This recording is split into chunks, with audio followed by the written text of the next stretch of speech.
On peut comparer ça un petit peu à un casque de bain en tissu avec un casque de bain en caoutchouc. Celui en caoutchouc est beaucoup plus tirant. Il va faire mal quand on le met, il tire les cheveux. Tandis que celui en tissu est moins tirant, il est plus confortable. Je sais pas si toi t'es comme moi, mais moi je pense que nos chevaux méritent le mieux pour leur performance et leur confort.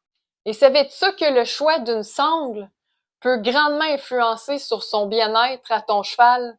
Aujourd'hui, je vais te dévoiler pourquoi le choix d'une sangle en mohair est le plus grand secret des cavaliers les plus exigeants.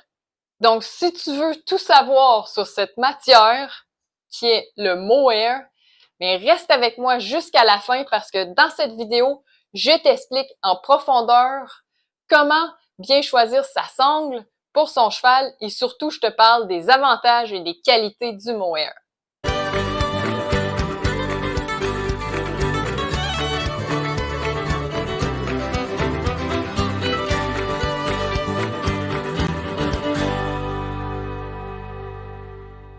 Je suis Raphaël Pellissier et j'aide les gens à bien éduquer leur cheval. Donc, encore une fois, bienvenue sur ma chaîne, bienvenue sur mes vidéos. Je vous invite, si ce n'est pas déjà fait, à vous abonner. Je vous invite également à mettre des j'aime sur mes vidéos et surtout, partager ma chaîne comme bon vous semble. Donc, là, j'ai plusieurs sangles, j'ai plusieurs sortes de sangles, plusieurs formes de sortes de sangles. Bref, j'ai toutes sortes de sangles. Puis, ça, c'est pour vous montrer les différences, d'abord et avant tout. Une sangle droite, c'est ça. Il n'y a pas de flair sur le côté, OK? Une sangle roper, c'est celle-là.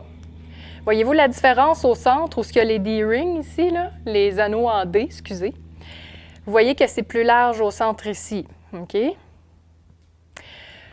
y a aussi une sangle roper qui est... Je vais serrer la rouge. Deux sangles roper, mais la différence entre ces deux-là, c'est la partie plus haute ici, qui est ici, on dit on weave, là, c'est un terme en anglais. C'est parce que j'ai une partie qui est plus étroite ici, comparée à celle-là, que vous allez voir tantôt. Vous allez voir pourquoi c'est plus étroit, OK? Je vais en parler sur un cheval. Ça, c'est des sangles roper. Les sangles roper, la différence entre les sangles droites, c'est que ce qu'ils offrent, c'est un peu plus de stabilité au niveau de la selle parce qu'ils sont un petit peu plus larges au centre.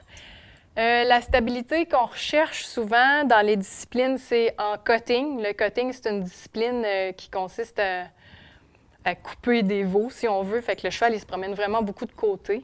Il y a aussi le roping, qu'on tourne un lasso puis il faut attraper des veaux. Il y a beaucoup de mouvements latéraux avec le cheval, fait que ça offre une meilleure stabilité. Peut-être le baril, je ne sais pas qu'est-ce que les gens de baril utilisent, mais en tout cas, bref, il y a certaines disciplines qui vont prioriser la sangle roper parce qu'elle est plus large, puis elle offre un petit peu plus de... Excusez, il y avait un ton à cheval. Elle offre un petit peu plus de stabilité. Ensuite, ça, c'est des sangles. J'ai une autre sangle droite. Ça, c'était des sangles roper. J'avais la sangle droite. J'ai une sangle style cutter qu'on appelle. Là. Bien, elle est double. Il y a une double fibre de mohair. Ben, elle aussi, dans le fond, elle n'est pas pareille. C'est pas tout à fait double. Celle-là, personnellement, peut-être plus de confort. Je ne sais pas vraiment pourquoi que ça existe, excusez de mon ignorance peut-être, mais c'est peut-être plus parce que c'est plus confortable vu que c'est plus épais. Là aussi, dans les sangles droites, c'est qu'il y a différentes largeurs aussi. Vous voyez, celle-là, c'est une 17 brins. Elle, si je me souviens, 1, 2, 3, 4, 5, 6, 7, 8, 9, 21 brins, est plus large. OK? Ça dépend toujours de qu'est-ce qu'on fait encore. Puis, tantôt, je vais en parler avec un cheval selon la position de l'anneau sur la selle, l'anneau pour la sangle. Donc, différentes sortes de sangles. Ensuite, j'en ai une comme ça, qui est en feutre, moi, je préfère les fibres qui sont plus naturelles. Bon, du feutre, c'est pas très naturel, mais pareil. Tu sais, c'est pas comme du néoprène que je vais vous montrer tantôt avec mon exemple de casse de bain, là. Vous allez comprendre.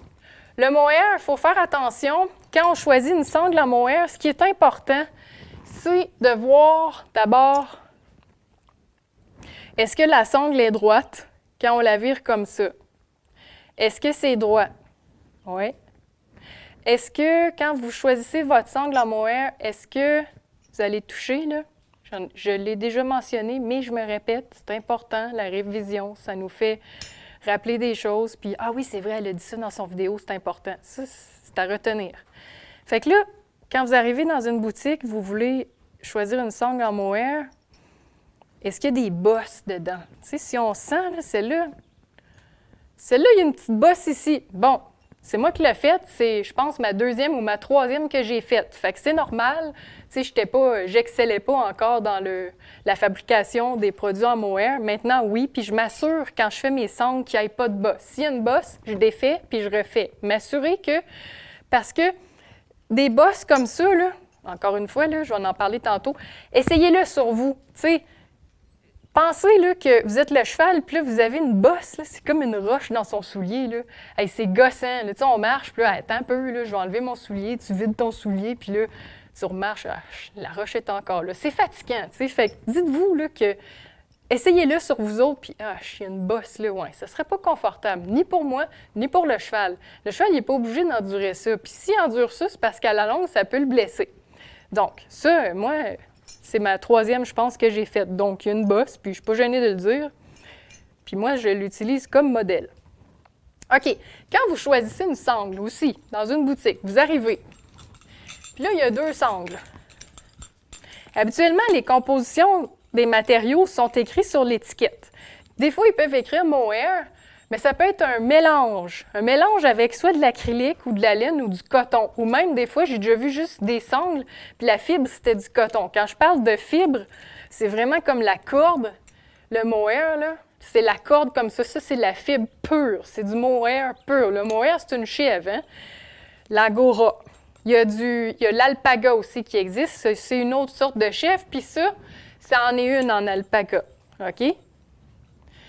Fait que là, assurez-vous quand vous allez dans une boutique que c'est du mohair véritable. Sinon, ce que ça fait, c'est que vous allez sentir, là, c'est plate qu'il n'y ait pas une fonction tactile dans les caméras parce que j'aimerais tellement ça vous faire toucher au brin du mohair. Vous allez sentir, là, quand vous pliez comme ça, là, vous allez sentir un genre de craquement. Ça ne craque pas comme un bol de Rice Krispies, mais vous allez sentir quand même qu'il y a comme une raideur. Ça veut dire que c'est un mélange. Quand vous prenez un mohair véritable, vous prenez votre brin comme ça, puis il est mou. Il est vraiment, waouh, c'est mou, c'est doux, tu sais, c'est plus confortable. Fait que ça, c'est à faire attention. Les avantages et les qualités du mohair. Tu sais, c'est pas parce que j'en fabrique que je le vante, mais je sais que c'est un bon produit parce que, de un, c'est naturel. Moi, comme je disais tantôt, je priorise le naturel. Il est hypoallergénique, ça veut dire que n'importe quel cheval peut le porter. Il y a une belle élasticité, une belle élongation. Dans le fond, quand vous venez serrer la sangle sur le cheval, bien, il y a une belle élasticité. La sangle ne va pas s'étirer de 2-3 pieds, là, mais juste assez pour devenir plus confortable. Puis, la fibre revient dans sa position initiale quand vous enlevez la sangle de la selle. Il est doux aussi. Le mohair est lavable. OK? Fait que ça, c'est vraiment le fun. Je me fais souvent demander si ça se lave parce que c'est de la laine. Mais c'est pas une laine. C'est pas de la laine de mouton, là. C'est différent. Fait que oui, ça se lave, puis non, ça rétrécit pas. Puis j'ai fait le test, puis je les ai lavées, mes sangles. Là, pas celle-là, mais ce que vous pouvez faire pour les laver, c'est de prendre une chaudière. Là, elle est vide, mais vous mettez de l'eau froide. Vous trempez votre sangle dedans. OK? Pas de savon, pas rien. Sinon, je sais pas si un petit savon doux, là, fin de bébé pourrait faire, mais pas de savon, c'est mieux. Ça évite justement les allergènes, puis...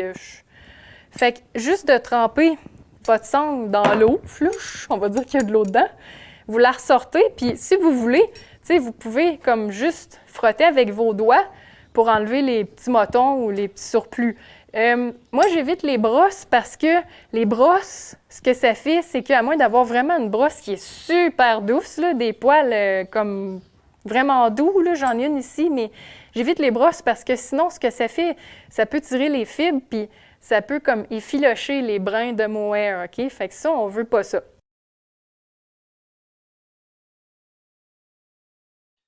Donc, maintenant que tu connais les avantages et les qualités du mohair, sans doute que tu dois comprendre pourquoi j'ai commencé avec les casses de bain. Pourquoi j'ai comparé les deux casses de bain? En fait, c'est parce que justement, je compare souvent le mohair aux casses de bain en tissu et les sangles en néoprène. Malheureusement, j'en ai pas chez moi des sangles en néoprène, mais je les compare souvent aux casses de bain en caoutchouc. Le casse de bain en tissu est beaucoup plus confortable et a beaucoup plus d'avantages que, beaucoup plus de qualité, je trouve, que comme le mohair, que le néoprène. Le néoprène, ça tire puis ça fait mal. Avant de terminer, évidemment, je t'invite encore une fois à t'abonner sur ma chaîne si c'est pas déjà fait, de mettre un j'aime sur ma vidéo. Je t'invite également à visionner ma prochaine vidéo, comment laver sa sangle en mohair, parce que je me fais souvent poser la question, est-ce que le mohair, ça se lave? Écoute ma vidéo et tu vas tout savoir. Je t'invite aussi à me laisser en commentaire, en fait, est-ce que tu as déjà utilisé, toi, une sangle en mohair? Oui ou non? Réponds-moi en commentaire, oui, j'ai déjà utilisé ça, non, j'ai jamais utilisé ça, oui, j'ai aimé ça, non, et blablabla. J'aime vraiment ça vous lire, c'est toujours intéressant, c'est toujours apprécié de recevoir des commentaires. Tu peux aussi commenter pour X raisons. Et bien entendu, je te dis à bientôt pour une autre vidéo sur ma chaîne de passionnés de chevaux. À bientôt! Bye bye! Merci d'avoir écouté!